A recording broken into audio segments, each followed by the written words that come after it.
Welcome to Temple of Pwn Part 3. We have a lively audience today at 4:30 on a Friday, so we'll just go into presentation mode and we'll start talking about a little bit of heap and a little bit of use after freeze. So, what is the heap? The heap is where the data goes or is given to you if you allocate something. So malloc, realloc, calloc, pretty much anything dot star alloc, that'll give you heap data. These datas are usually allocated in chunks. So 64-bit chunks will be at 16-byte offsets. So the smallest could be is 32 bytes, but anything from there, if you want to allocate 32 bytes of data, it'll actually give you a 48-byte chunk for some metadata we'll talk about, like right here. So all this includes metadata, which is just data in between chunks to help keep track of chunk sizes and kind of where you're at in the heap. So with the heap, there's a couple different types. So based on the libc version. So previous to 2.26, we didn't have anything called tcache. Then 2.26 on, since we're in 3.2, we're gonna have tcache. And this is just a kind of mechanism they added to make things slightly faster, but chunks of similar sizes can, if they're freed or allocated, can be like looked at a certain list first. And then if they're in that list, you can just grab them quickly or add them to this list. Other types include fast bins, small bins, large bins, and unsorted bins. I think in the future I'll kind of go over those more in depth when we actually start to look at attacks that kind of focus at those bins. And yeah, some pointers for the bins are stored in libc space. It's not really relevant for today, but this area is kind of referred to as the main arena for these bins and just in general. Doesn't really matter if you knew what the name of it is, but you'll just see main arena referenced around. So Tcache. I think Jeff kind of has a better approach and kind of feel for Tcache and just heap stuff in general. So if you're using Pwn that's a good reason to use Jeff. So Tcache is a linked list-like structure. In 2.6 and 2.7, there's absolutely no protections. They're like, hey, people shouldn't be able to free stuff twice. We'll add that protection like an earlier version, and then they're like, let's add Tcache, but get rid of that protection. So you can do that in these kind of versions. So the max amount of elements in this list will be 7, and here you can kind of see what Jeff does. It says here's your list, has a count of 2, and it has 3, 2, 9, 6, 8, and it points to itself, which you can see here is kind of how the linked list structure is set up, is where this would be our original data chunk, and if we free it, it'll now put the pointer to the next chunk in this first element, and then just keep the rest whatever it was at. Might modify the second chunk or second 8 bytes also, but that's just for list movability in the future. But here, Jeff will see that there's a loop detected, but it doesn't really matter as long as there's something in this value.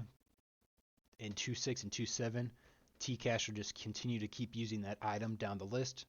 So the next time you allocate a size of something less than 32 bytes, it'll just grab from this Tcache list, or otherwise this value. And yeah. There's some protections added in newer versions to check for double freeze within the same Tcache list. And then in the newest version, there's a kind of I'm not sure how to call it, a linked protection, I guess, where it zors it by its current offset into memory or something, or current address in memory. Don't need to really worry about that. Thought I had another slide, but I guess maybe I'm just off by one. Nope, whatever. So what does this really matter for us for use after freeze? So Tcache and fast bins, depending on the libc version, kind of give us an attack surface. They're going to be the first areas that are really looked for when you allocate something. So if you might have a use after free where you're able to modify data, if you're able to modify these first 8 bytes after something's freed, you can kind of control, you guaranteed are control of the Tcache list because you're able to you're able to get an allocation wherever you want now. Granted, this will require you to know where you are in memory or to where you actually want to overwrite to. In different attacks, you're able to, it's actually useful to get 2 pointers to the same chunk. This allows you to get that double free or that kind of use after free methodology without actually having use after free. And then what this could also be useful for is maybe 2 structures have different values but the same size. So maybe you have a structure with 16 characters versus a structure with two long ints, which are both going to be 16 bytes.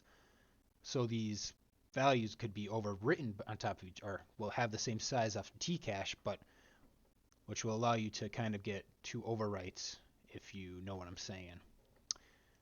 By default, data is not really zeroed when you free something, so that could attribute to further our gain in our use after freeze. So I'll hop into a quick example that was generously given to us by the Jerbear, or Jared, if you know him. So if we have this binary 8, or here, just do a quick ls again. We have a binary a.out, we have vuln.c, an exploit one that I already written up, but we'll go through it again. And then we actually have libc this time. It'll be ld, or 2.27 as you can see. And if you want to check, it actually ran. We have a libc that's 2.27. So if we actually check out our file, we can see that our interpreter is the current ld, and so we're working with this 2.7. If we do checksec on a.out, whoops, gotta love it when tab complete doesn't work for checksec for some reason.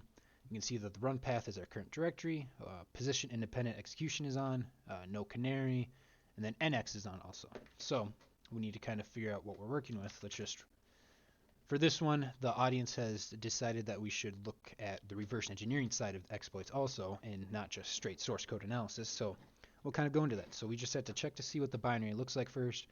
And it looks like you have some options. Make an admin, make a user, print admin info, edit the student name, print the student name, delete an admin, delete a user. So if we make an admin, we're able to check to see its data. If we try to edit the user, I'm surprised that worked. Oh, we broke it because it shouldn't have worked. Whatever. That's some nice error handling on my part. But if we make a user, set their name to that, we can check their name. If we edit their name, we can set it to something else. We can check it. We could delete the user, but here we can kind of see that we're still able to, oh, just set that to a bunch of A's. We're actually still able to edit this user struct, and that's our use after free that we'll see into some of the source code. So here I have Ghidra opened up. Ghidra is kind of just a tool, and that's all I'm really going to go into it. But it helps us kind of see what our source code looks like, which I'm pretty sure our source code didn't have 3 while loops within each other, but that doesn't really matter.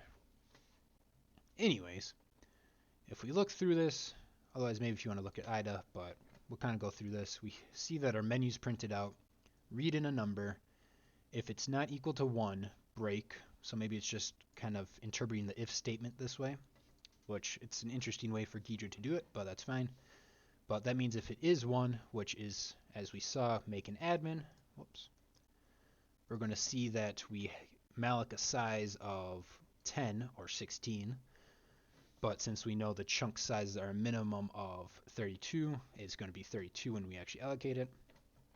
It looks like we're moving some kind of value into the first index of this whatever's returned. So this is probably a structure.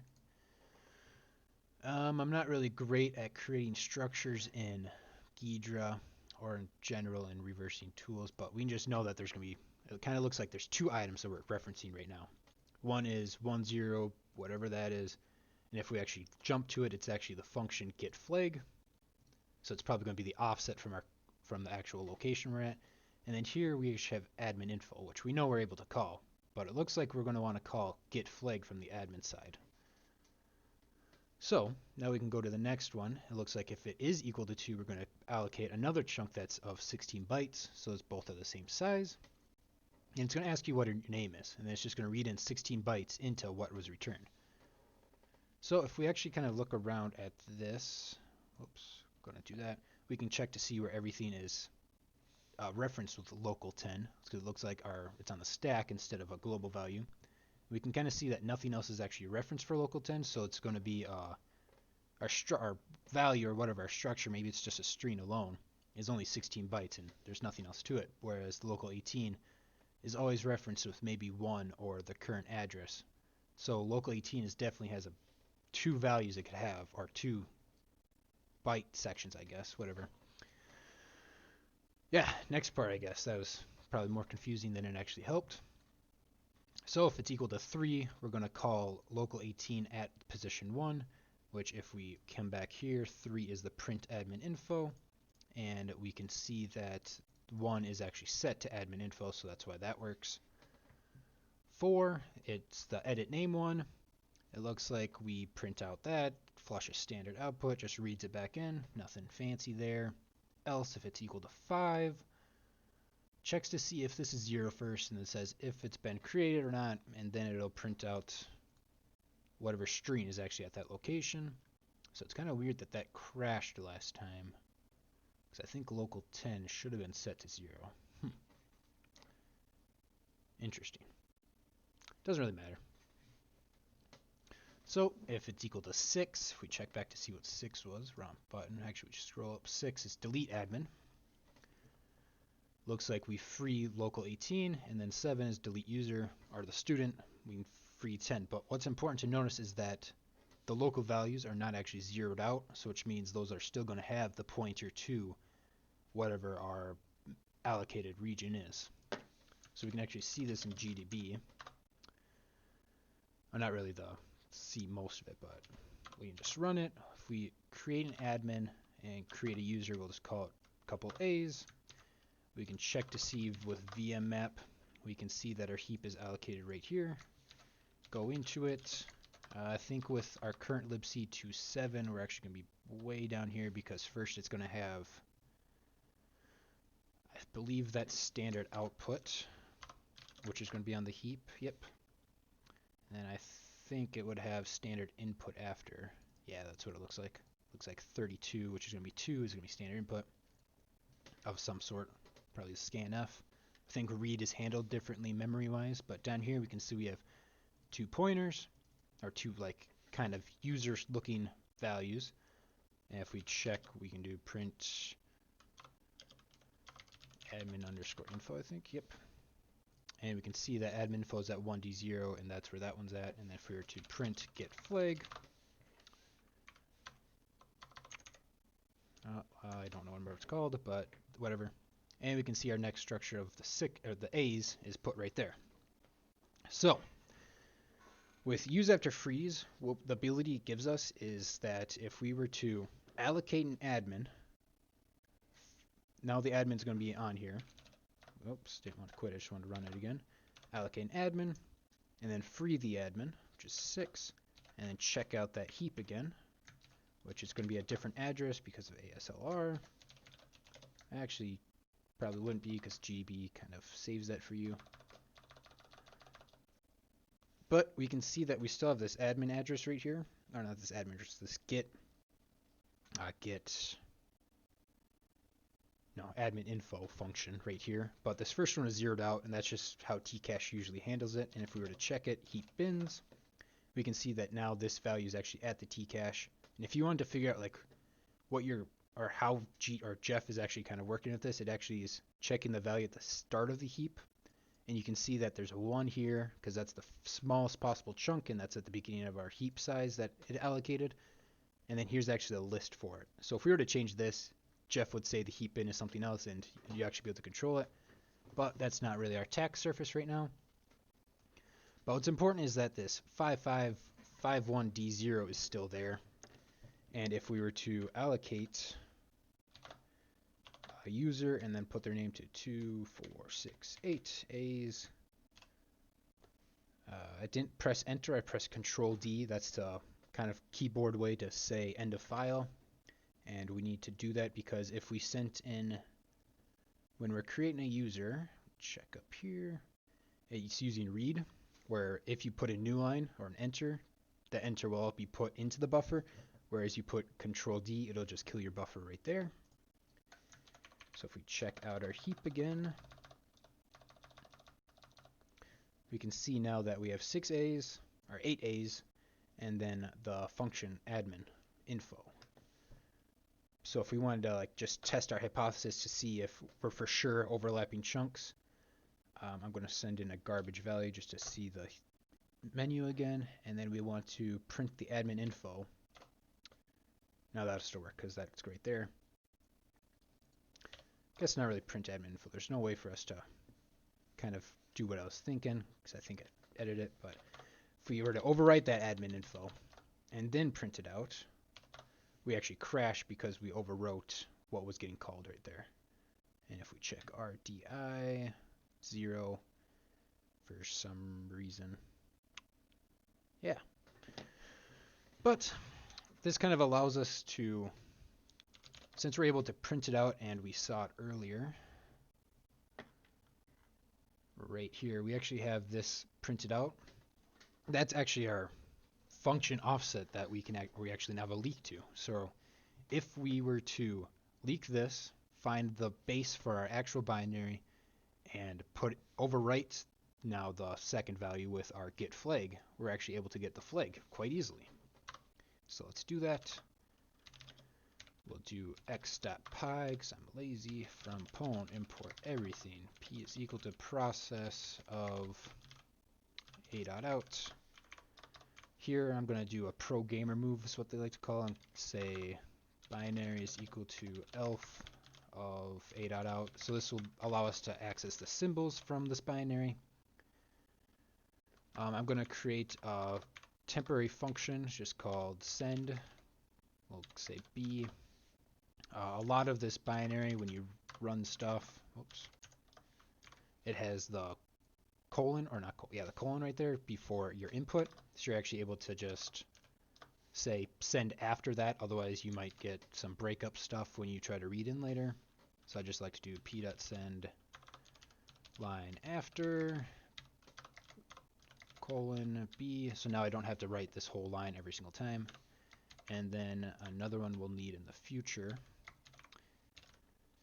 It's just going to be send to, and this one will just say, this one will just say send after, but don't add the new line. So this allows Pwn Tools to send the EOF for us, so it'll kill off the read.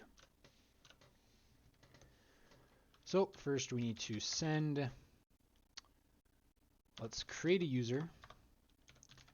Send in the name of, we'll just say 8A's. Delete the user, just 7, I believe. We should probably check to make sure. Yep, 7. Whoops. There we go. And we can we'll create the admin now. And now these chunks should be over right or over top of each other, and we can edit I guess we don't need to edit, we could just print the user's name. Is that 3? Nope, 5. Print the user's or the student's name. And if we go p.interactive, this should actually print off for us our get flag function. So we don't need to really find the offset for it. x.py. That's beautiful. What did I do wrong?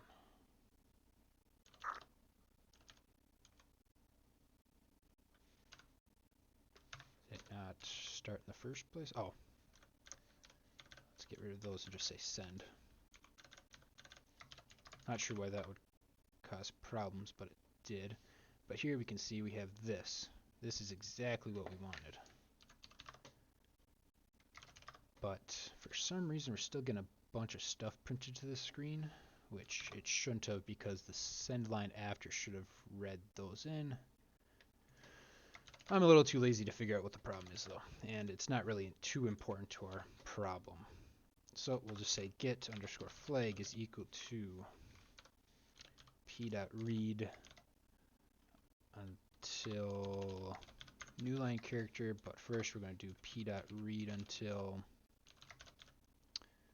name space. No, name is space, I think. Yep, name is space. That allows us to read that in, and then here we should have that. So if we were to just do a quick GDB check. It's always safe to just check your stuff. To print get underscore flag dot encode hex x.py. So we have the new line on there still. We'll have to cut that off later, but it's not really important. Print get flag. Print, was it not get flag? Did I botch it? Oh, whatever. It looks like we can just do the heap check, I guess. Keep forgetting what the function's called. Did I pass it?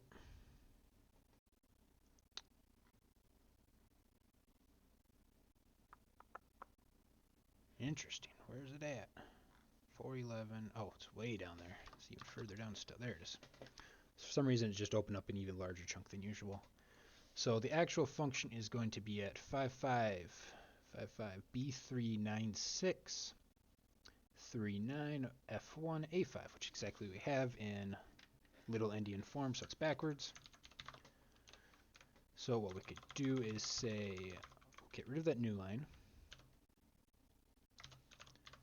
And then the way I usually do it is, you could do it with U64, but then you have to pack it to, not pack it, but pad it out, which probably is still the fastest way. So get flag is equal to U64 of get underscore flag plus \0 times,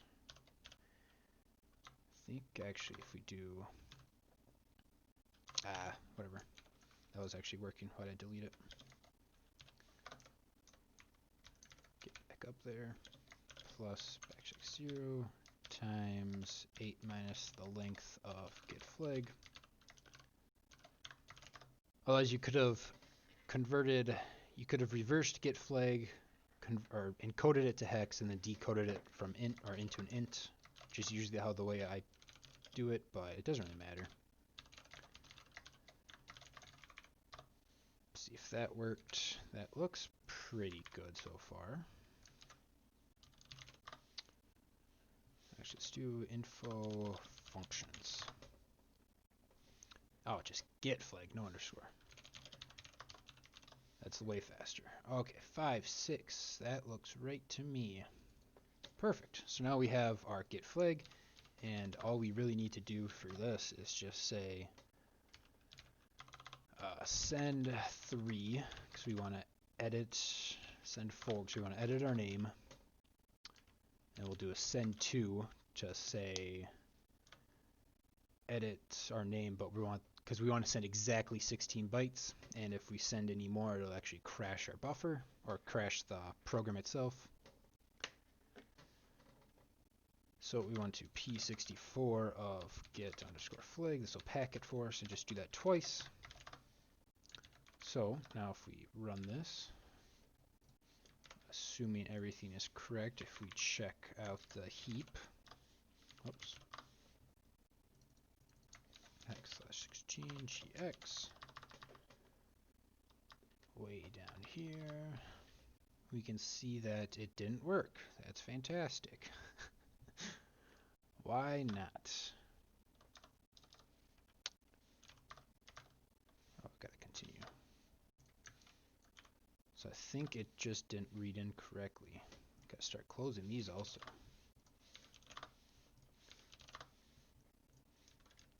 Whoops. Continue. See, yeah, right there. What is your name? It didn't correctly wait until this name character for some reason. So let's change this send2 to actually just name : because send2 is only going to ever be used in that context. Continue it. Now if we check out the heap,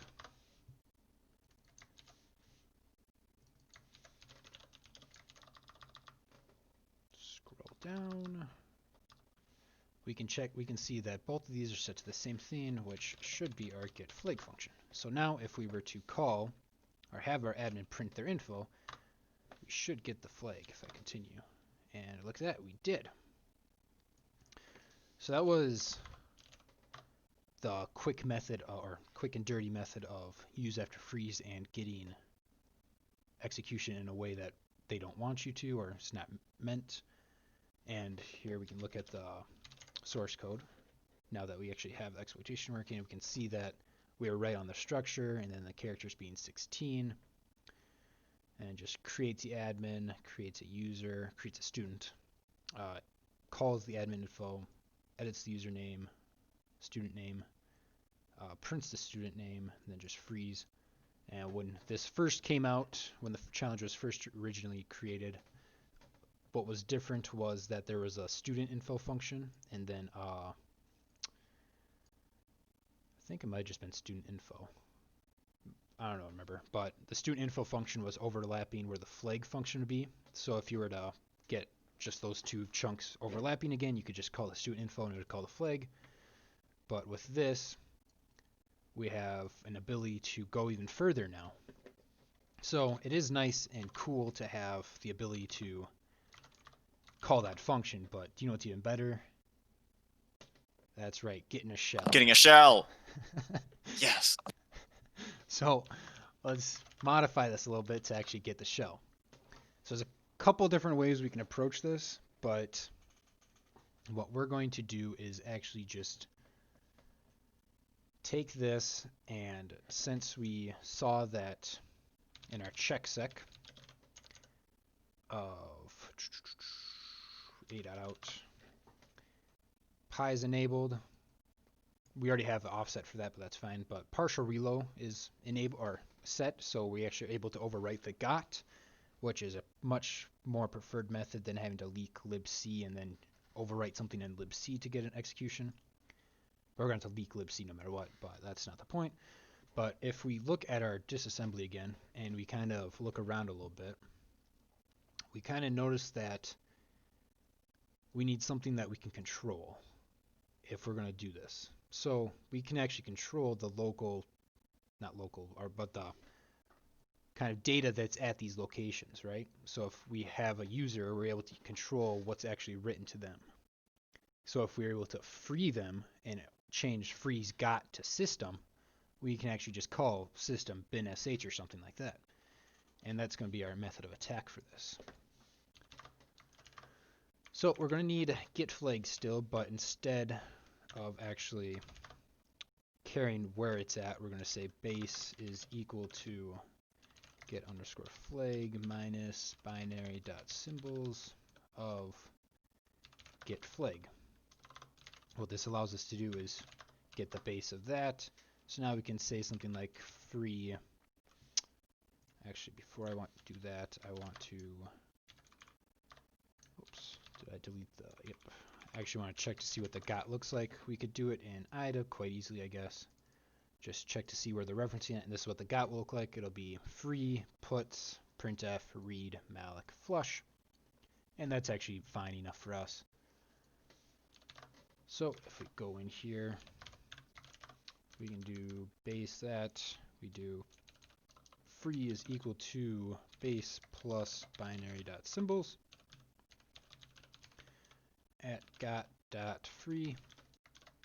Oops, that should be a square bracket. And now if we were to print that out and run it again, we should see that that's actually our value. But our problem here lies in the fact that we don't actually have a way to access that, since our values are always put on the heap and we're only allowed to write 8 bytes. We can't really overflow into anything. We can't really write to anything. But that's where the magic of Tcache exploitation comes from. If we're able to control the first 8 bytes of a use after free object, we're able to pretty much allocate and write wherever we want. And we're actually able to do that exactly. So we have a free. We don't actually need to allocate an admin at the moment. All that really matters is that a user is allocated. So let's do this. We have a user allocated, we deleted them. If we delete them again, nothing will happen because libc 2.27 doesn't have protections for that. And I can actually show you what it actually looks like when the protection should be working. So if we make a user, set their name to something, delete the user, we can delete it again. 3, 4, 5, 6, 7. So now the got should be full. Actually, here, let's open up in GDB. Let's be a bit better looking. Create admin. Delete the admin. 1, 2, 3, 4, 5, 6, 7. If we look at heap bins, we can see that it detects a loop, but we have 7 chunks allocated, or deallocated, right? Deallocated? Allocated. Yeah. Deallocated there. So if we were to do it again, 6, and check it, we can actually see that now it's pushed onto the fast bins chunk. And normally libc has protections against multiple frees within a fastbin chunk, and we can see that if we free again, we actually get a seg fault or seg abort, double free or corruption, and then it will kill our binary for us. But since there's no protection about double frees in 2.7 in the T-cache sense, we're able to just overwrite the pointer, and then our second next allocation will be in that spot. So if we edit our name, which will be 4, check again because I always forget. Yep, 4. Then we can send 2 of, we're going to want our P64 of our free gadget. We can send, so now if we allocate another one, right here, I'll set up a GDB to check that spot quick. X.pi, maybe. I wonder if,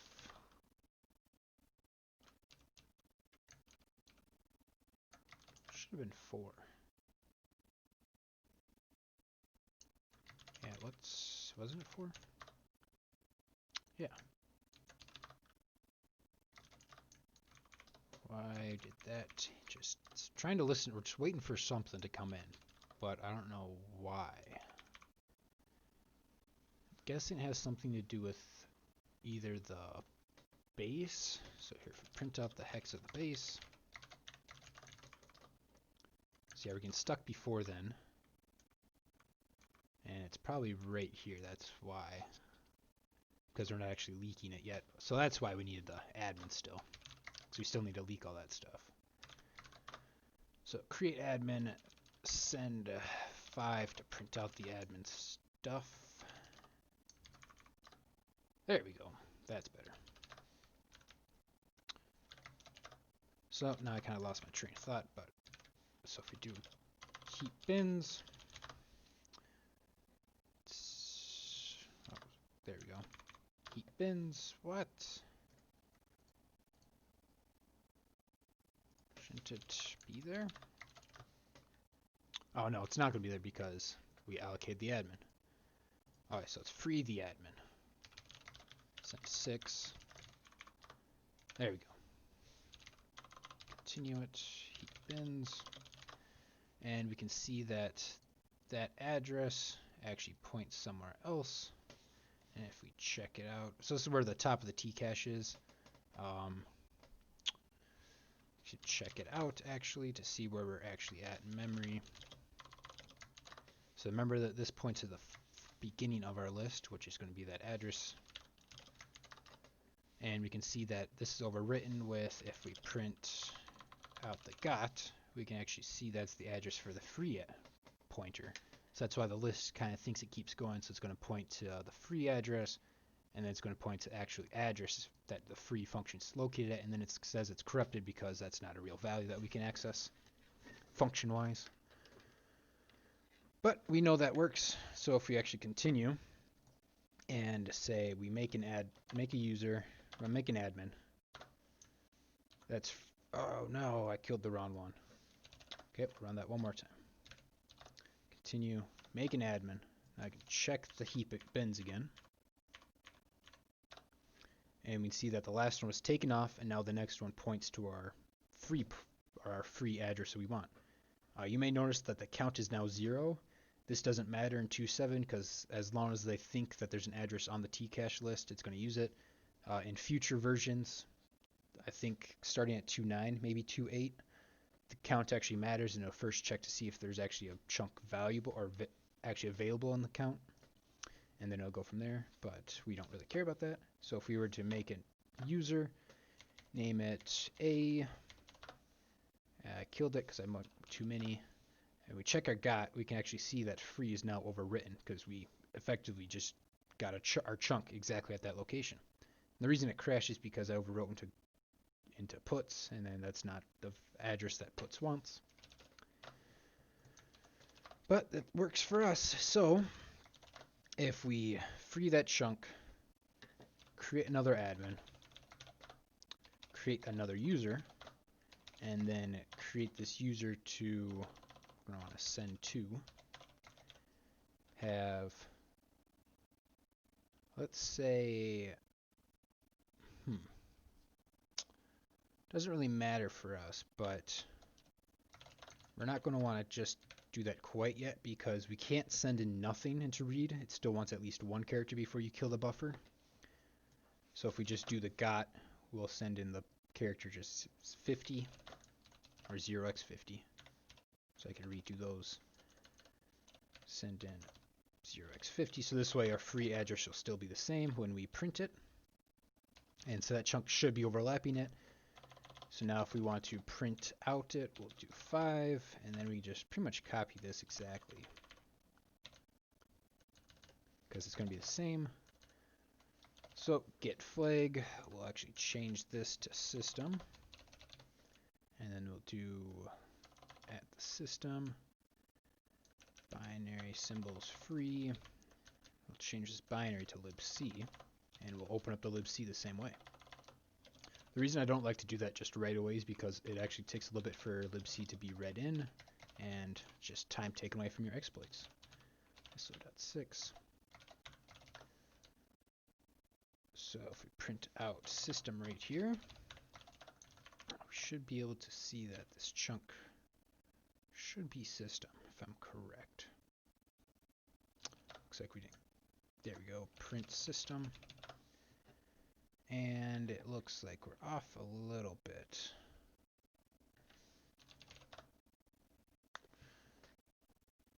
But yeah, we're not even close for some reason. So maybe the base was not correctly found. That's still get flag minus libc.symbols of free. Oh, I did free twice. That's probably the address of free.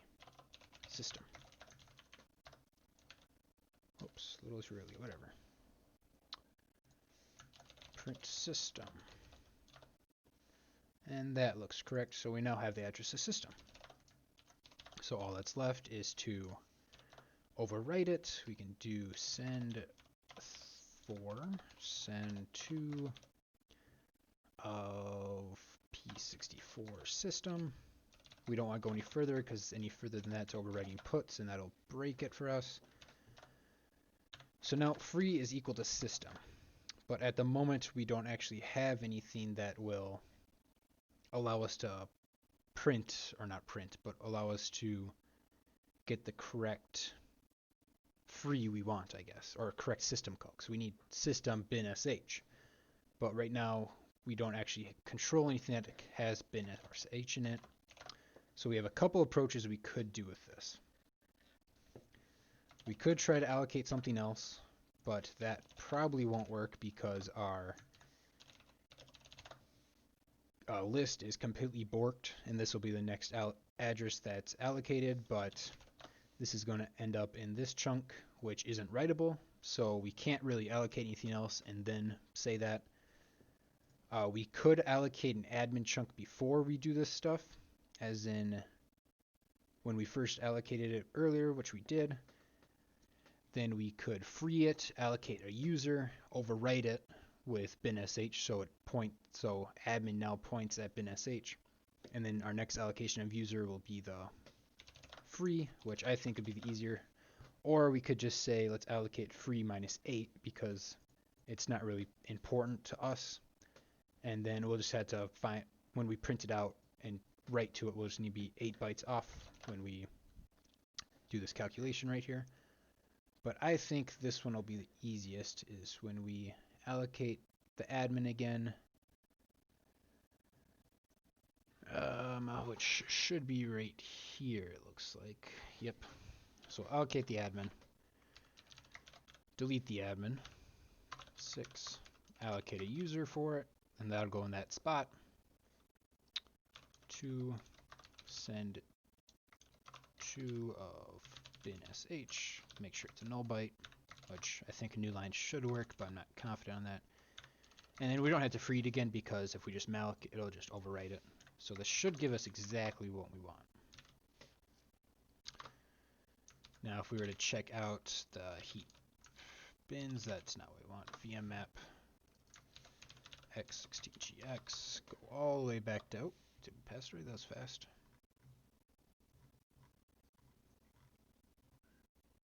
Nope, not yet. Way down here. There it goes. We can see that this looks like our bin sh string. Check that out, and it is. And we're hoping that the admin variable still points to that, which it should. So all we have to do is now delete the admin, and we should get a shell. And we did. And boom, that's kind of a methodology for attacking Tcache in a simplistic method with a use after free. Are there any questions from the chat? The hell?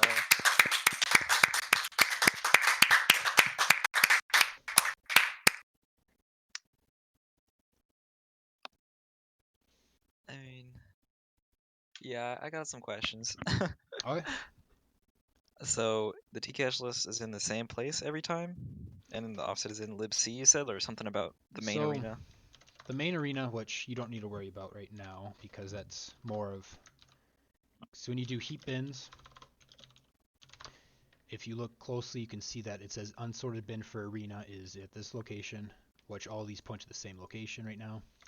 And if you actually go check it out, I think it should recognize it. Oh, it doesn't. But this is kind of just what the main arena looks like, I think, unless it's somewhere else. Surprised it's not showing up. Usually it gives you a saying this is the main arena. But it's pretty much just pointers pointing back to each other. So this one points to the one right before it. This one points to the one before it. And this actually points to the heap itself, I think.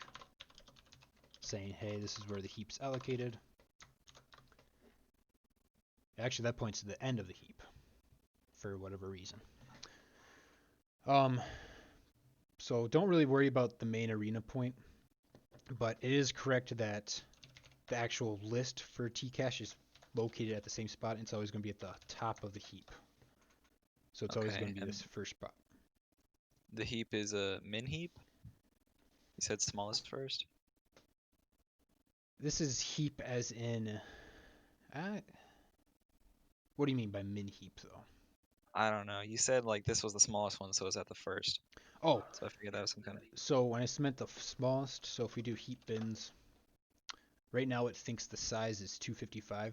So it does like a kind of a structure with the Tcache list.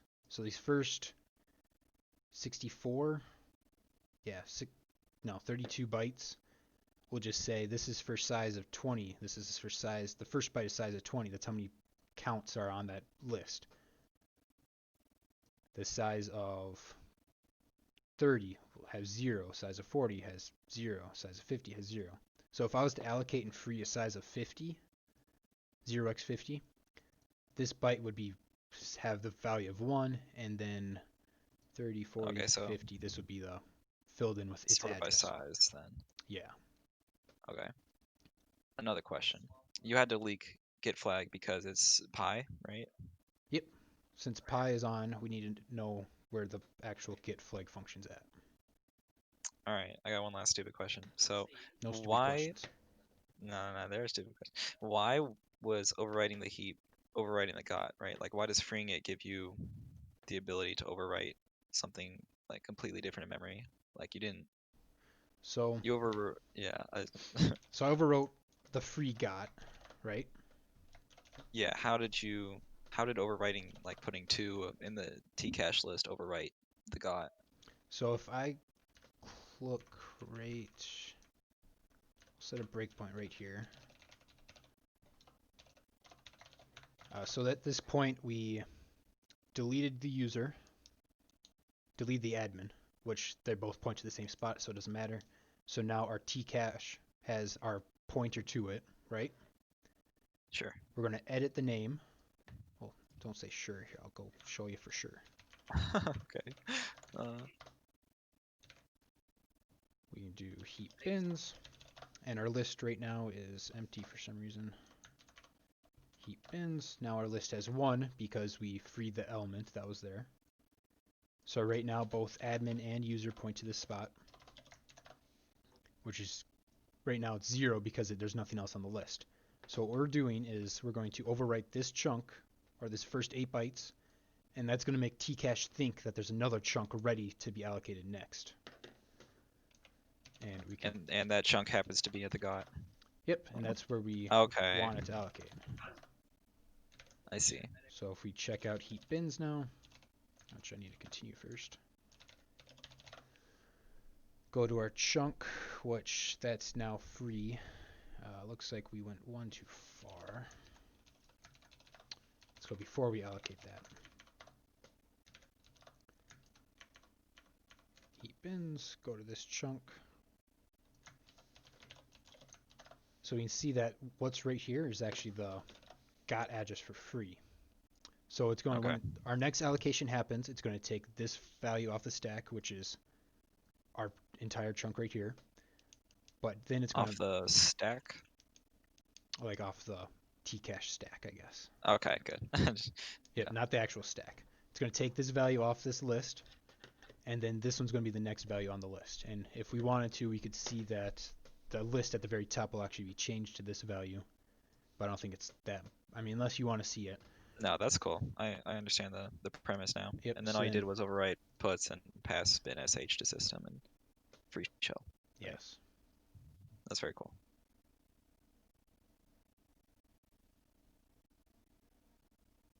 Can I've got a question from the audience. Can we get the exploit just sent for reference because it's really clean? Oh, you want the exploit? Yeah. Do you want the source too? Yeah. Could you just zip it all up and put it in temple pwn? New Yeah. temple opponent get repo? That's probably a good idea, actually. That sounds like a lot of work though. But I mean, does. if you feel like doing a lot of work right now, I mean, I don't really ever feel like doing any work, but. honestly. Oh yeah, well I guess I can do that. I think getting a repo will be better in case people start watching videos that aren't from DSU or in the future, and they want to interact with binaries and stuff too. Right. I think that'd be So- really cool. With us doing buffer overflows, format specifiers, and use after free, if you remember way back when, is it custom? Remember way back when I had given away this custom binary, which had 8 levels in it? At this point, you should be able to get past. Oh gosh, where's it even start? Level 2, level 3. Where are you at? Should get past this level, I'm pretty sure. Level 4. So you should be able to get past level 4, I think. Level 5 through 8 are a little bit more nuanced and take a little bit more precision. But there's even a little heap one, which with this intro to heap, you should be able to get that. So that might be level 6 or something. I don't even remember. But yeah. Level 8 and level 7 are probably the hardest. Level 8 especially, because it involves a specific attack, which hopefully we get to at some point, but it's not really its own category of attacks, I guess.